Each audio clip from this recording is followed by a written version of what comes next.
Intensamente 2 ¿será realmente esa película ideal que estábamos buscando para seguirnos explicando la psicología y las emociones humanas, tal como lo hizo su predecesora Intensamente 1? Vamos a descubrirlo a través de este video analizando todo lo que esta película nos ofrece.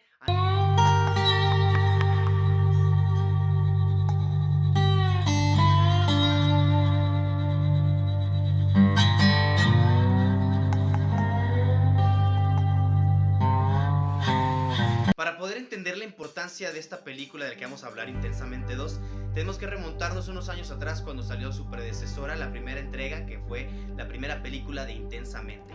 Esta película fue totalmente revolucionaria porque lo que hizo fue poder acercar la psicología a todas las personas. Entonces ahora sí viene lo emocionante, vamos a Intensamente 2 y ¿qué es lo que sucede? Yo te sugiero algo, si no has visto la película todavía y no te gusta que te hagan spoiler, mejor regresa al video después de que veas la película. Pero si no te importa que te hagan spoiler o ya la viste y quieres entender la psicología detrás de ella, adelante, vamos con ello. Ahora, en Intensamente 2, al igual que en la primera película, todo empieza a través de una cuestión de un cambio drástico en la vida de Rey. En la entrega anterior, como decíamos, era que ella iba a cambiarse a vivir a otro lado y convivir con otras personas que no conocía y adaptarse a otra dinámica, y aparte convergía con el hecho de que se estaba acercando a la pubertad. Ahorita en esta es prácticamente el hecho de tres cosas que integran este cambio tan importante. Una es que Riley está en verano a punto de entrar a la high school, ¿sí? Otra es que está llegando ya a su adolescencia completamente, o sea, ya entra a la pubertad y está llegando a la adolescencia. Y la última es que se está enfrentando a la inminente pérdida de sus amigas.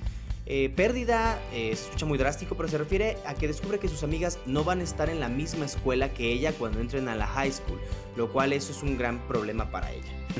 La primera gran nueva situación es la llegada a la adolescencia. En la película vemos como Riley ya con 13 años ya entra a la adolescencia, y esto evidentemente, para que no parezca clase de biología, pero por verlo a grosso modo, es cuando un ser humano empieza a experimentar una serie de cambios bastante grandes que tienen que ver con sus formas de pensar, cambios neurológicos, cambios hormonales, es decir, emociones que están ahí revoloteando, que no se sabe qué hacer con ellas, enfrentarse a nuevas situaciones sociales que de repente empiezan a ser importantes cuando antes no lo eran, y más que nada el hecho de sentirse integrado socialmente y construir una nueva identidad como ser humano también. Todo esto evidentemente empieza a pasar en la vida de Riley de la mano con las otras dos situaciones de las que vamos a hablar ahorita posteriormente. Todos estos cambios, toda esta evolución traen en Riley una necesaria remodelación de su pensamiento. Vemos que en Intensamente no solamente es lo que sucede en la vida de Riley, sino que nos dan un panorama adentro de la cabeza de Riley, un panorama muy colorido y muy creativo de qué es lo que está sucediendo. Y lo que empieza a suceder es que evidentemente todos estos cambios traen una necesaria remodelación del sistema de mando, es decir, ese lugar donde habitan las emociones primarias de las que ya antes hablamos, empieza a sufrir muchísimos cambios. Llegan unos monitos que empiezan a remodelar todo, ponen este centro de mando con botones adicionales. En una primera instancia las emociones primarias no tienen ni idea de qué está pasando, y cuando de repente descubren que aparecen estas nuevas emociones a las que les llamaremos emociones complejas, que son justo las que ahorita les voy a platicar, que llegan a integrarse, a trabajar y a vivir en el centro de mando de la cabeza de Riley, son las siguientes.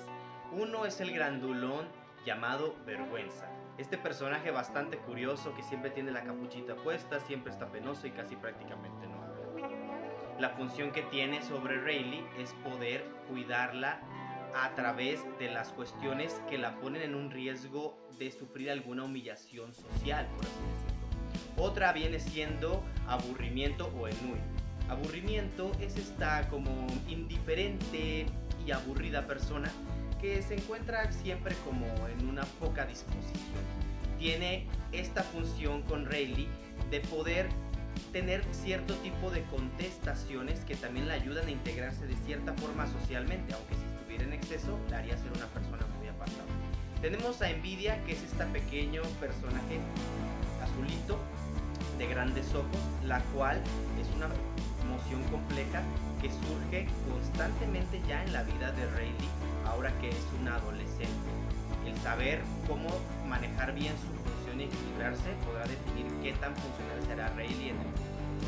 También tenemos a una que la retrata como una viejita, que es una emoción llamada nostalgia, pero sale poco e incluso dicen que después saldrá más tiempo, pues que Rayleigh es muy joven y tal vez no ha acumulado tantos pensamientos que recuerde y le generen nostalgia.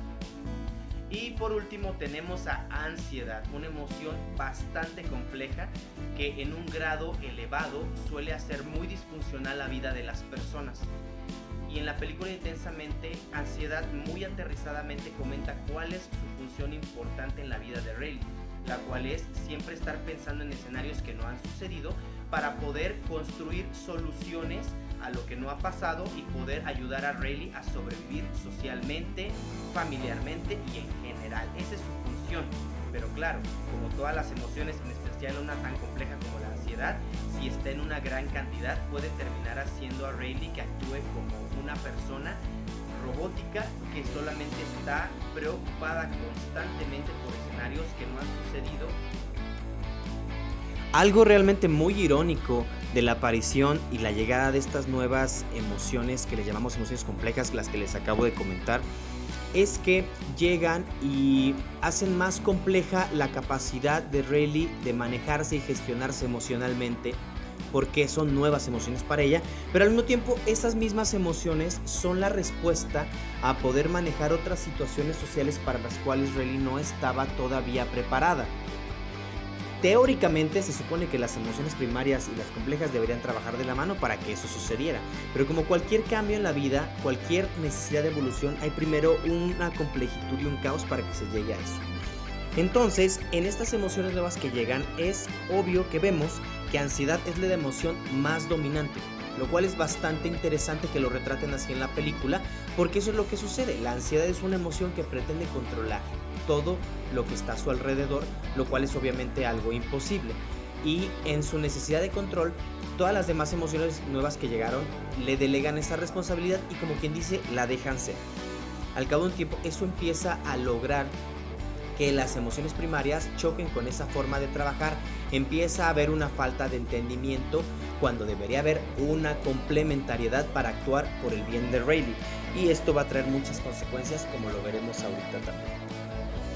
El segundo evento importante que viene a crear un cambio bastante amplio en el sistema de pensamiento de Rayleigh es la inminente entrada a la high school, ¿sí?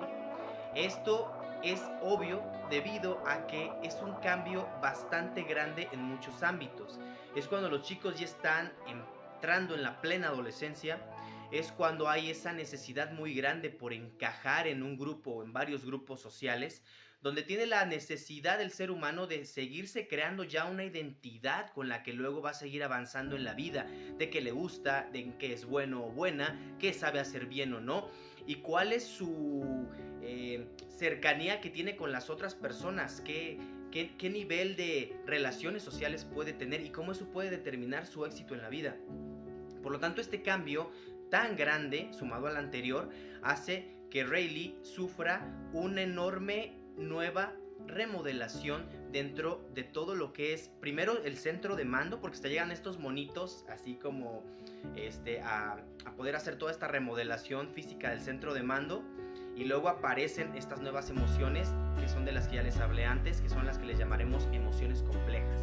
Entonces las emociones primarias pues se alteran bastante porque no saben qué está sucediendo, que se está remodelando su centro de mando, que ya llegaron nuevos participantes con ellos para colaborar.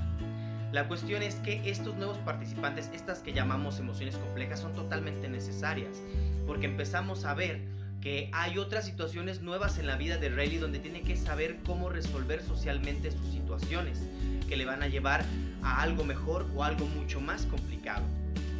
Hay una pequeña muestra de lo que sucede cuando ella llega a este campamento de hockey, que es como la antesala a lo que viene luego en la high school. Ella ve a esta chica varios años mayor que ella, que es una persona a la que ella admira mucho porque es la capitana del equipo de hockey. Entonces en ese momento podemos darnos cuenta que ella empieza a experimentar algo de torpeza al poder desenvolverse e interactuar con ella. Cuando ella tiene esta torpeza es debido a que sus emociones primarias ya no son suficientes para poder reaccionar a una interacción como esa. Entonces ahí entran las emociones complejas para ayudarle a poder gestionarse mejor emocionalmente y poder actuar de una manera mucho más aceptada socialmente y que eso no le vaya a crear otras emociones. Es muy irónico porque ahora que ella es más grande, estas nuevas emociones complejas la dificultan más la vida, la hacen actuar de una manera más compleja, pero al mismo tiempo son la clave que ella necesita para poder desenvolverse mejor. Pero solo si trabajan de la mano las emociones primarias con las emociones más complejas. Pero ¿qué sucede? Que esta interacción cuando conoce a la capitana del equipo de hockey no es la única interacción importante aquí. Hay muchas cosas que vienen, tales como las que veremos más adelante que pasan con sus amigas. Entonces Rayleigh empieza a experimentar una controversia en su cabeza de cómo actuar en las situaciones, si hacer trampa o no, si mentir o no de quién es, si hacer a un lado su identidad por querer encajar o no, y todo esto le crea una complejidad dentro de su centro de mando. En otras palabras, sus emociones primarias y sus emociones complejas empiezan a ya no poder ponerse de acuerdo, aunque en la situación cuando conocieron a la capitana de hockey pudieron ponerse de acuerdo y entre complejas y primarias poder sacar a flote la situación. Ahora las otras situaciones que les comento son tan difíciles que hay una controversia en su cabeza.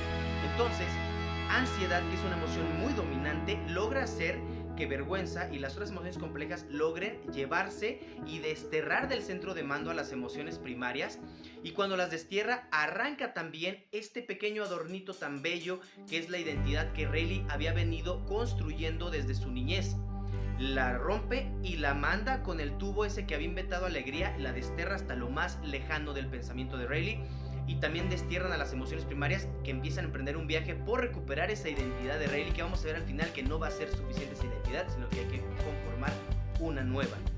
Es la inminente pérdida de sus amigas. Se escucha muy feo, pero no es que sus amigas les vaya a pasar algo malo, simplemente Rayleigh descubre que sus amigas no van a entrar a la misma high school que ella va a entrar.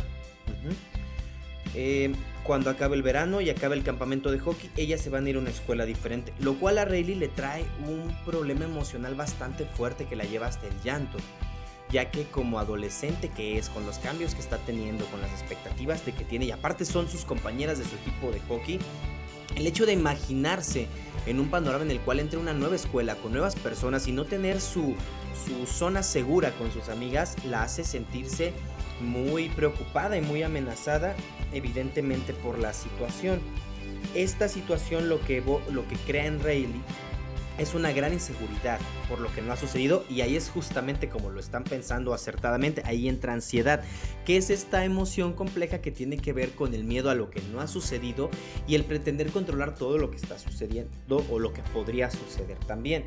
Esta entrada de la ansiedad, que lo vemos ahí en el centro de mando, está haciendo evidentemente que Rayleigh empiece a adoptar situaciones, vamos a llamarle de supervivencia entre comillas, porque ella cree que tiene que sobrevivir a esta situación de la pérdida de sus amigas, donde en algún momento les hace el feo a sus amigas, las ignora por irse con otras chicas más grandes que son las del equipo de hockey más grande, como para buscar una seguridad cuando ella entre a la high school. Empezar a tener actitudes como tratar de comportarse de una manera, digamos, ignorando sus gustos, basándose en una identidad que no es la de ella, como por tratar de encajar y de sobrevivir también.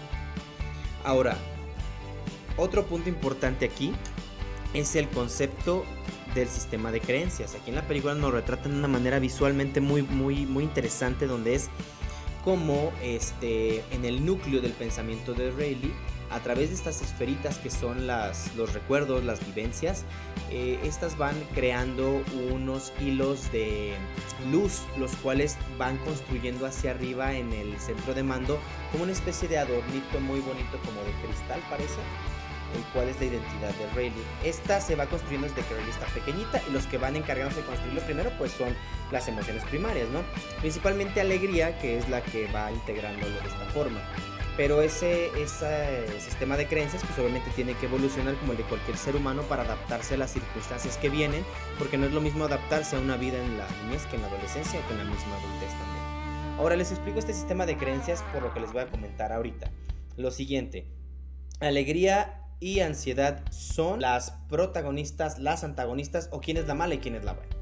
Bueno, a continuación mi punto de vista. Tanto alegría como ansiedad son al mismo tiempo las protagonistas y son las antagonistas. Así es, tanto son las buenas del cuento como las malas del cuento. Les voy a explicar. Primero empecemos con Alegría, que ella empieza desde la primera película. Alegría evidentemente es la líder del grupo, es la que está más motivada y más alegre. Digo, pues es Alegría, ¿no? Creo que es obvio. Y es un gran personaje, pero como todo personaje importante tiene sus claroscuros, ¿no? Ahora, ¿qué pasa con Alegría en la primera película? Como recordaremos, Alegría trata de ayudar a Riley motivándola, pero piensa que el hecho de que tristeza exista como una emoción en la vida de Riley es algo negativo porque la va a hacer sentir mal. Entonces empieza a anular la tristeza hasta que en algún punto de la película se da cuenta que la tristeza es muy importante para que Riley se desahogue y conecte con otras emociones y con otras personas también. Entonces reconoce su error. ¿Qué pasa en la segunda película? En la segunda película empezamos a ver cómo Alegría deliberadamente vuelve a cometer un error parecido. Con las esferitas de recuerdos, las que no son recuerdos bonitos o placenteros de Riley, las que son recuerdos frustrantes y dolorosos, empieza a través de un invento que ella hace a aventarlos y exiliarlos muy lejos del sistema de creencias de Riley, aparentemente para protegerla de que ella no se sienta mal, lo cual es un gran error, y aquí está el primer error de Alegría, porque un ser humano necesita evidentemente tener tanto los recuerdos positivos como los negativos para poder desarrollar ciertas herramientas para poder sobrevivir. Una de esas es aprender a resolver problemas, aprender a conectar con la gente y también aprender a desarrollar algo muy importante que se llama tolerancia a la frustración, de que no todo siempre va a salir como que queremos, como lo que queremos. Y el hecho de lograr avanzar en eso nos va a hacer seres humanos más fuertes. Ahora vamos a ver a Ansiedad. Ansiedad, ¿por qué podríamos decir que parte es protagonista? Porque llega como con una buena intención de ayudar a cuidar a Riley. ¿De qué? De lo que se aproxima. ¿Y qué es lo que se aproxima? Muchas situaciones donde ella puede ser lastimada, donde puede ella batallar mucho, donde ella puede sufrir mucho daño, ¿no? Entonces, ¿qué empieza a hacer Ansiedad? Pues a construir una serie de estructuras de pensamiento para que ella esté prevenida a todas las circunstancias. El problema es que todas son tan alejadas de valores como la amistad, la empatía y el creer en ella misma, y más bien como en prevenir cosas, como actuar como alguien que no es, como hacer algo con lo que no se sienta ella bien consigo misma.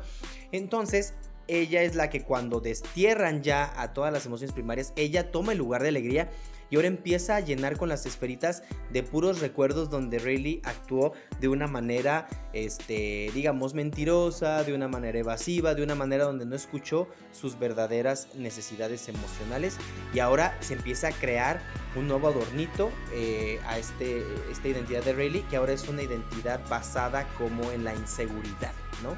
Entonces ya nos vamos a dar cuenta en algún momento que ninguna de las dos identidades son suficientes para mantener a Riley a salvo. Llegando al nudo de la película, la parte más compleja y crucial, nos damos cuenta que lo que empieza a suceder es que Riley empieza a tener una serie de comportamientos buscando adaptarse, buscando sobrevivir a su situación, bueno, que ella piensa que tiene que sobrevivir a ello, en la cual empieza a comportarse de una manera muy contraria a lo que es, y a tener una serie de problemas. En algún momento roba el diario de la entrenadora de hockey, arriesgando su permanencia ahí. Ignora a sus amigas, se comporta de una manera donde ella misma se burla de sus propios gustos, hasta llegar a un punto en el partido de hockey donde actúa de una manera muy egoísta y ni siquiera se equipa con sus mismas nuevas compañeras del equipo grande con las que quiere encajar bien. Riley está muy desbordada cada vez más. ¿Qué es lo que está sucediendo dentro de su cabeza? Pues bueno, varias cosas como lo platicamos. Una, Ansiedad ya toma tanto el control de la circunstancia que incluso las otras emociones complejas como envidia, como aburrimiento, como vergüenza, terminan relegadas a un papel secundario. Ansiedad termina controlando como es esta misma emoción, que quiere controlar todo lo que sucede y lo que no ha sucedido, haciendo que Riley no tenga un buen trabajo dentro de la armonía de su forma de actuar, que debería ser traído a través de que trabajaran de la mano emociones complejas y emociones primarias. Y hablando de las emociones primarias, pues están desterradas muy lejos, entonces no pueden ayudar a operar el sistema de mando. Entonces todo eso empieza a provocar que Riley empiece a actuar de manera más caótica cada vez. ¿Qué sucede después? Llega un punto ya totalmente insostenible. El punto insostenible llega porque las emociones primarias logran llegar a donde están desterrados todos los recuerdos que Alegría había desterrado, que eran recuerdos aparentemente negativos, y pues salen volando y se desbordan y empiezan a llegar viajando hasta el núcleo de Riley. Entonces Riley empieza a experimentar un embotamiento entre recuerdos bonitos, recuerdos duros y difíciles, más la identidad que ya empezó a construirle ansiedad, que es una identidad llena de inseguridades. Todo eso empieza a crear un caos. Aparte, en el centro de mando, Ansiedad empieza a querer operar el centro de mando de una manera descabellada, sin parar, donde queda totalmente privada de sí misma. Entonces Rayleigh llega a un punto de embotamiento muy importante, que lo vemos en la película, que es justo cuando la mandan como un momento de castigo en el partido de hockey, y empieza a experimentar lo que son los síntomas de un ataque de pánico, que es una situación psicológica totalmente intolerable, en la cual la persona empieza a sentir la sensación de que se quisiera o se pudiese morir. La sudoración, el movimiento excesivo de cuerpo, la respiración excesiva. Entonces es un momento realmente alarmante, que incluso las amigas de Rayleigh se dan cuenta de qué es lo que está sucediendo. ¿Qué es lo que sucederá después? ¿Qué podrá pasar? Acompáñenme, se los voy a platicar a continuación. Todo esto ya fue un caos, así que ahora les voy a explicar cómo llegan a resolver esta situación tan irresolvible. ¿Qué sucede? Regresan las emociones primarias al centro de mando y pasan varias cosas. Una, que entre todas las emociones intentan hacer algo para poder detener a Ansiedad, ¿sí? Es importante tener ansiedad porque es la que tiene el control completo del centro de mando y está haciendo un desastre totalmente con todos los pensamientos que está bombardeando Rayleigh en ese momento, más todo lo demás que les acabo de explicar también. También otra cosa importante que sucede es que para que eso se logre, las emociones primarias, tales como principalmente alegría, tienen que aceptar que la identidad inicial de Rayleigh, que es la primera que construyen, que es justo la que tratan de poner ahí para controlar todo, ya no es suficiente. Que la nueva identidad de Rayleigh tiene que estar integrada tanto por esa identidad que formó en su niñez, como una nueva identidad más adolescente, en la cual también tienen cabida los pensamientos duros de aceptar, los frustrantes, los dolorosos, porque es parte de la construcción de la seguridad de un ser humano. Estas dos identidades empiezan a mezclarse y todas estas sistema de creencias empieza a ayudar a construir una identidad unificada, donde Rayleigh al mismo tiempo puede ser una persona buena, una persona que se equivoca, una persona que sufre, pero una persona que también está feliz, una persona que puede creer en sí misma. La construcción de esta nueva identidad ayuda a poder hacer que todas las emociones empiecen a trabajar en equipo, puedan detener a Ansiedad y todas empiecen a poder actuar como un sistema totalmente ordenado. Y se ve en la película como Rayleigh puede controlar su ataque de pánico, vuelve a integrarse a jugar, disfrutando esta vez el juego, disfrutando de la compañía, viendo sus metas de una manera lograble, y llega a una estabilidad y se logra la evolución del ser humano, que es lo que se está buscando desde el principio y lo que todas las emociones realmente buscaban desde que aparecieron. Intensamente 2 es una excelente parte complementaria de Intensamente 1, es decir, es justo lo que continuaba, lo que debía continuar con esta increíble idea que tuvieron los de Pixar de hacer una película que pudiera hablarnos respecto a cómo las emociones, los pensamientos y todo nuestro sistema que tenemos en nuestra cabeza nos ayuda a ser qué tipo de personas, y cómo el hecho de evolucionar a través de nuestras experiencias y aprender a gestionar mejor nuestras emociones y nuestros pensamientos puede marcar la diferencia en adaptarnos mejor a la vida que se nos está presentando. Espero les haya gustado este video. Les repito, mi nombre es Carlos Naranjo, psicólogo, psicoterapeuta. Me encanta poder compartir estos temas contigo. Te agradecería muchísimo si en la caja de comentarios pones qué te pareció el video, qué más puedes agregar, qué no te pareció, qué sí te pareció, qué te pareció en general la película también. Y bueno, también tengo otros videos en este canal que te invito a que pases a verlos. Son bastante interesantes, creo que te pueden divertir mucho. Muchas gracias y espero que tengas un excelente día.